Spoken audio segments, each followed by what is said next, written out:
여러분은 신앙생활 할 때 더 잘하기 위해서는 무엇을 노력해야 된다라고 생각하십니까? 다시 말하면 신앙생활의 성공 여부를 결정 지을 수 있는 가장 중요한 기준이 무엇이라고 생각합니까? 아마 각자의 기준이 다 있을 거예요. 하나님 앞에 예배를 잘 드려야 돼요. 하나님 앞에 순종을 잘해야 됩니다. 헌신을 잘해야 됩니다. 여러 가지 있을 수가 있지 않습니까? 어떤 교회는 뭐 다 그렇다 치더라도 우리가 받은 게 있으니까 구제를 해야 됩니다. 여러 가지 이야기를 할 수가 있어요. 다 맞습니다. 맞는데 신앙생활 할 때 가장 중요한 것이 무엇이냐, 이것을 이야기할 때 여러분 고민이 되죠. 예배 잘 드리잖아. 그럼 되잖아. 나는 헌금 많이 하잖아. 헌신도 많이 하고 그럼 됐지 뭐. 전도도 많이 하고 선교도 많이 하고 그럼 됐지 뭐.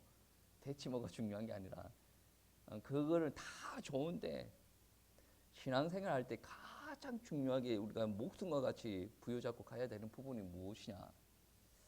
오늘 말씀을 통해서 그거를 한번 확인하려고 합니다. 오늘 말씀에 보시면 바리새인들의 말부터 나오는데 바리새인들의 말이 나오기 전에 사두개인이 예수님을 시험하려고 질문을 합니다. 이 사두개인들은 부활을 믿지 않거든요. 그러니까 자기 입장에서 자기를 변호하고 예수님을 공격하기 위해서 질문을 던집니다.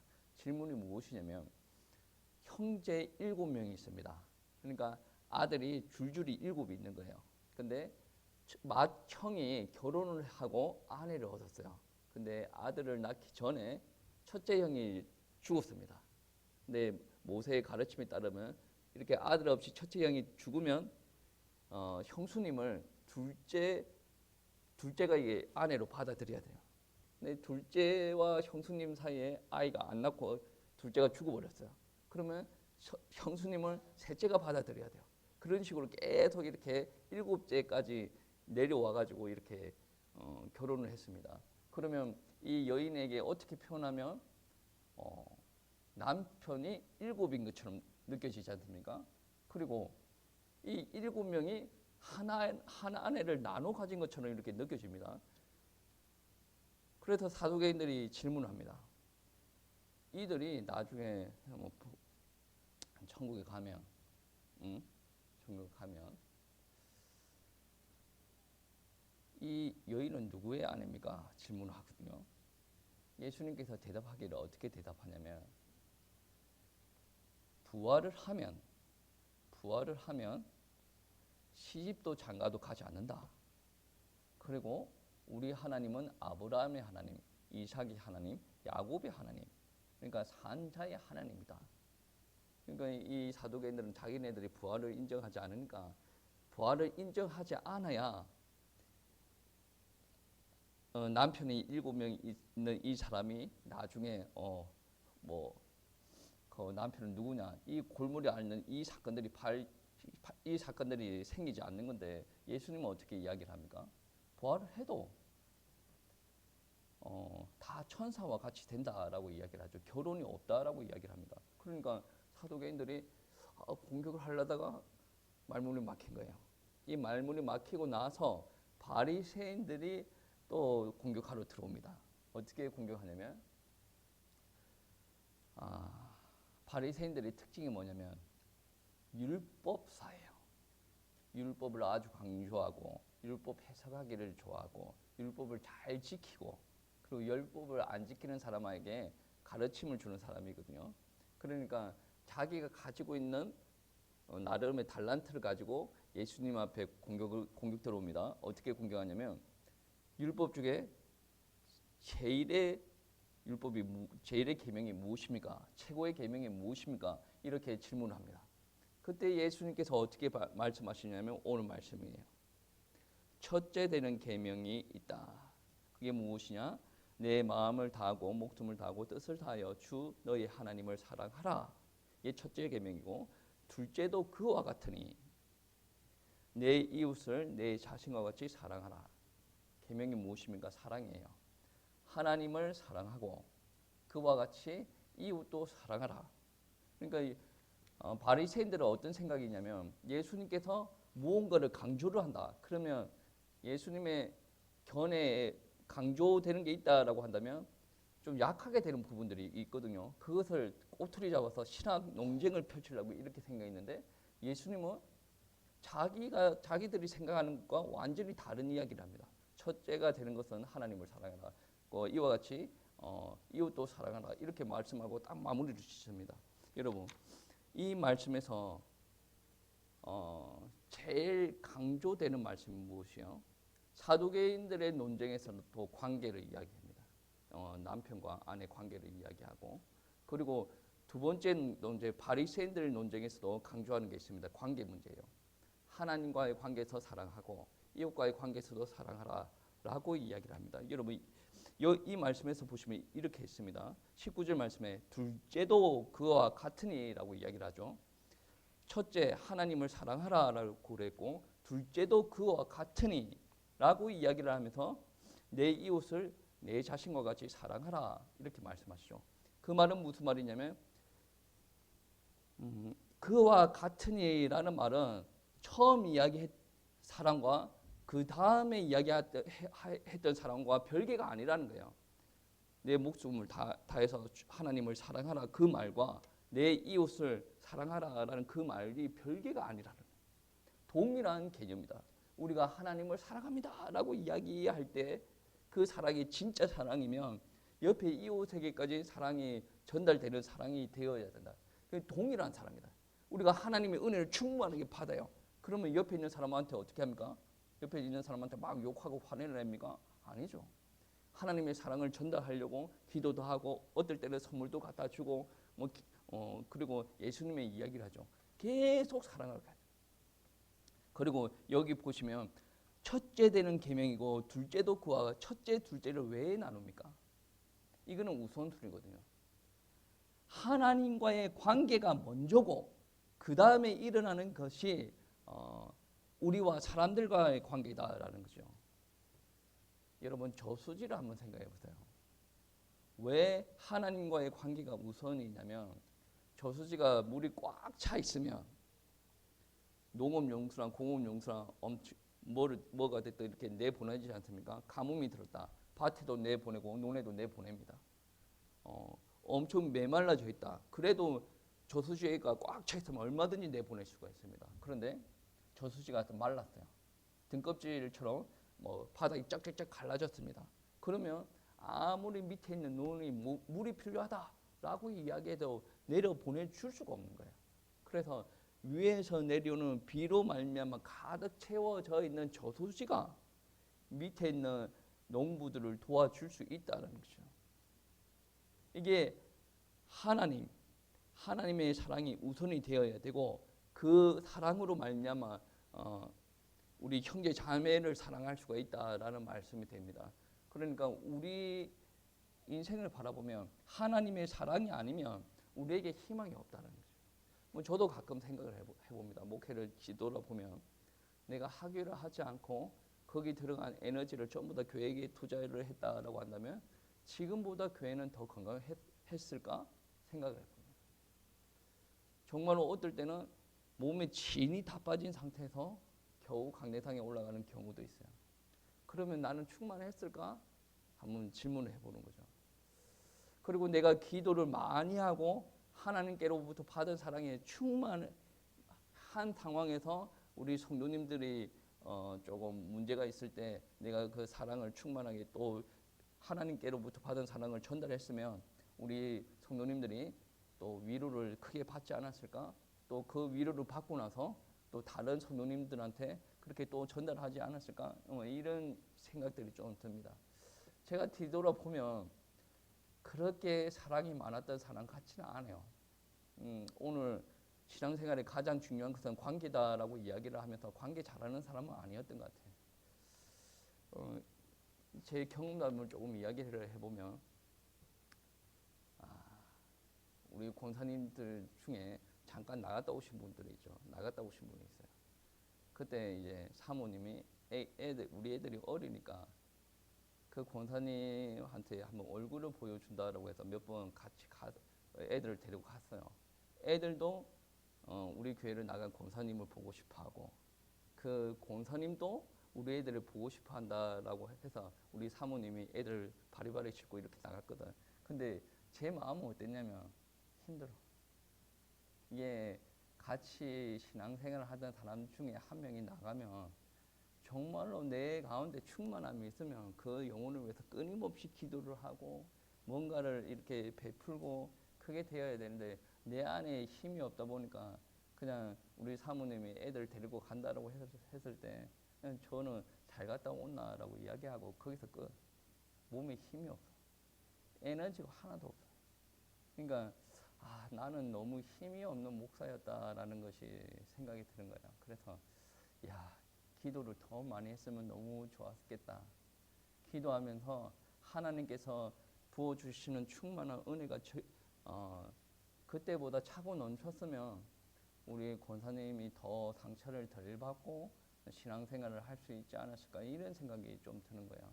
그래서 저도 그런 실수를 많이 반복을 했습니다. 여러분 중에서도 지도자의 자리에 올라설 사람들이 있을 거예요. 뭐 소그룹의 무슨 장이나 목장, 회장이 될 선교회 회장이 될 수도 있는데 이 회장이 되는 사람들은 충만해야 돼. 회장이니까 이거 합시다. 따라오세요. 뭐 어디 주일학교나 학생회 부장이니까 하세요. 따라오세요. 이거는 맞지 않는 거예요. 일단은 지도자로 쓴 사람들은 정말 기도 많이 하셔야 돼요. 충만해야 돼요. 마음이 충만해. 마음이 충만하지 않으면 저처럼 실수합니다. 마음도 충만하고 육신적인 것도 충만하면 더 좋죠. 그러니까 같이 일을 하고 가야 되는데 하기 싫다라고 막 그렇게 하는 사람들이 있을 거예요. 그러면 충만함을 받고 그 사람을 설득을 시키고 설득이 될 때까지 계속 사랑을 베풀어 줘야 됩니다. 이게 어디서 오냐면 하나님께로부터 계속 와야 돼요. 그래서 부장들 기도 좀 하라고 하는 거예요. 회장 되면 기도하라는 거죠. 뭐를 맡은 사람들 기도해야 돼요. 본인이 기도하지 않으면 말라요. 마르다 보면 하나님으로부터 내려온 것을 전달할 수가 없어. 그러면 이제 테크닉으로 가는 거죠. 사람을 대할 때 목회자는 이런 말을 하면 되지 않고 그래 저래야 되고 테크닉으로 하는 거예요. 그러면 몸이 건조하대. 죽은 관계가 되는 거죠. 정말로 교회가 살아나려면 여러분 한 명 한 명이 하나님으로부터 충만하게 받아야 돼요. 오늘 말씀에 보시면 첫째 계명 보시면 그런 말씀이 있죠. 내 마음을 다하고 목숨을 다하고 뜻을 다하여 주 너희 하나님을 사랑하라 그랬죠. 우리가 왜 이렇게 사랑해야 됩니까? 하나님께서 목숨을 다하고 뜻을 다해서 우리를 사랑하시기 때문에 그렇게 하라는 거죠. 여러분 한번 생각해 보세요. 하나님은 나를 사랑하시는데 내 하나만 바라보고 사랑하는 것처럼 사랑합니다. 그러니까 오늘도 없고 내일도 없어요. 다른 사람은 없어요. 나만 보고 사랑을 하는 것 같아요. 근데 우리 사람은 어때요? 만약에 가정생활을 할 때 자식이 한 서너 명이 있어. 그러면 만약에 2명이라고 가정을 한번 해봅시다. 내가 아버지로서 자식을 둘이 키워요. 근데 내 사랑의 분량이 100입니다. 100인데 첫째 50, 둘째 50 똑같이 전달됩니까? 제가 키워보니까 그렇게 되지 않더라고. 각자 성향들이 다르고 마음이 더 써지는 애들도 있고 마음을 덜 쓰더라도 혼자 잘하는 애들도 있고 그렇대.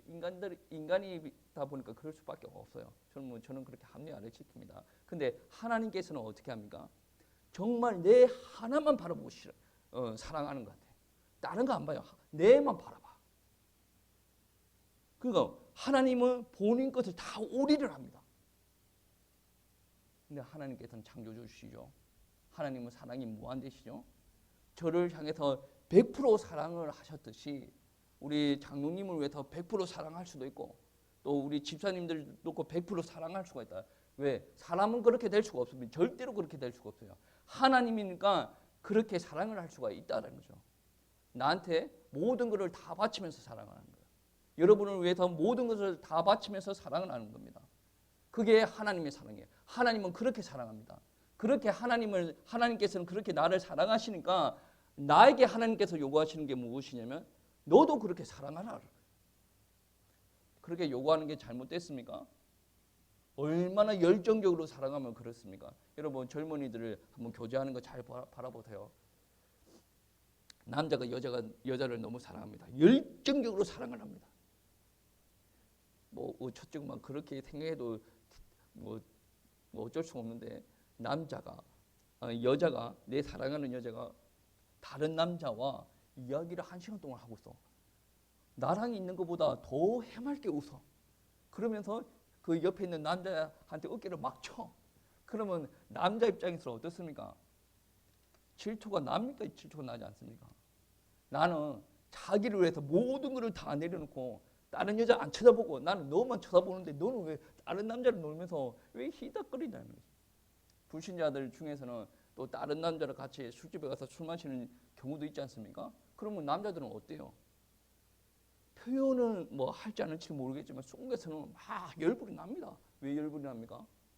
내가 열정적으로 사랑한다라는 증거죠. 내 입장에서 야, 그렇게 막 가든 말든 나는 상관 안 한다. 그냥 나랑 놀 때만 와서 영화 같이 보고 밥 먹고 뭐 그렇게만 하면 돼. 나는 뭐 다른 남자랑 노는 거 상관 안 해. 그 말이 무슨 말이에요? 두 마음이 지금 있다는 거죠. 여차하면 나도 다른 여자를 만날 거야. 너한테 나는 올인 안 하고 있어. 그래서 나도 너한테 올인 안 하니까 너도 나한테 올인할 필요가 없어. 나 말고 다른 남자도 사랑할 수 있는 거 아니야? 이런 사고방식이거든요. 요즘 사람들 중에 그런 사고방식을 가지고 있는 사람들이 있는 것 같습니다. 그러니까 나만 바라보는 거 아니지 않습니까? 한 대상만 바라보는 거 아니지 않습니까? 정말 한 대상만 바라보고 사랑을 한다라고 한다면 어떤 일들이 일어납니까? 나 말고 다른 대상을 쳐다보고 앉아있을 때는 질투가 나야 되는 거죠. 신명기 말씀에 그런 말씀이 있습니다. 여호와 하나님은 질투하시는 하나님이다. 어떤 사람은 그렇게 표현합니다. 하나님이 돼가지고 무슨 질투나고 그거는 하나님의 마음을 몰라서 그래요. 정말로 하나님은 여러분을 최선을 다해서 모든 것을 다 바쳐서 사랑하는데 여러분이 하나님을 바라보지 않아요. 우상 숭배하고 있습니다. 세상이 좋아서 하나님을 찾지 않습니다. 그러면 질투하는 게 정상이에요. 그만큼 열정적으로 우리를 사랑하시고 계시다라는 말씀입니다. 그만큼 우리는 하나님을 사랑해야 되고 그 하나님을 사랑을 할 때 하나님께서 내 심령을 충만하게 채워주신다. 그 충만함이 어떻게 역사가 되냐? 이 충만함이 삶의 현장 가운데 이 땅의 사람들의 관계에서도 역사가 일어난다. 여러분 10계명에도 똑같은 일들이 있죠. 1계명에서 4계명은 하나님 관계와 관련된 계명이고 6계명에서 10계명은 그 다음에 사람들과의 관계에서 일어나는 율법입니다. 그러니까 하나님과의 관계가 먼저 되어지면 그 다음에 이 땅에 있는 사람들 간의 관계에서도 원만해진다는 거죠. 목회자도 그래야 되고 우리 성도님들도 그래야 됩니다. 제일 중요한 것은 관계입니다. 아무리 똑똑해도 소용없습니다. 관계 못하는 건 소용없습니다. 제가 안타깝게 생각하는 게 제가 관계를 못해요. 다른 목사처럼 싹싹 이렇게 하면 되는데 제가 싹싹하지를 못합니다. 그리고 제가 좀 말 실수도 좀 있는 것 같고 그렇습니다. 그래서 뭐 저도 그래서 많은 실수를 하는데 제일 중요한 거는 하나님과의 관계가 우선시 되어야 돼요. 다른 거 필요 없습니다. 다른 문제 필요 없어요. 내가 하나님과의 관계가 우선시 돼요. 그래서 제가 여러분한테 기도 제목 줄 때 다른 사람들을 위해서 기도를 먼저 하지 마세요. 본인들을 위해서 먼저 기도하세요. 본인이 충만해져야 하나님께서 원하시는 기도가 다른 사람들을 기도할 때도 하나님께서 원하시는 기도가 나가는 거예요. 내 기도 먼저 하지 않고 기도 제목 다다다닥 먼저 하지 않습니까? 그러면 어차피 내 안에 영혼이 갈급해져 있는데 그 상태로 기도하는 거예요. 그렇게 기도하는 것도 나쁘지는 않지만 충만했을 때 기도하는 부분이 엄청 좋습니다. 그리고 삶의 현장에서 주변 사람들을 세워주는 일들이 일어날 겁니다. 신앙생활에서 가장 중요한 게 무엇입니까? 관계.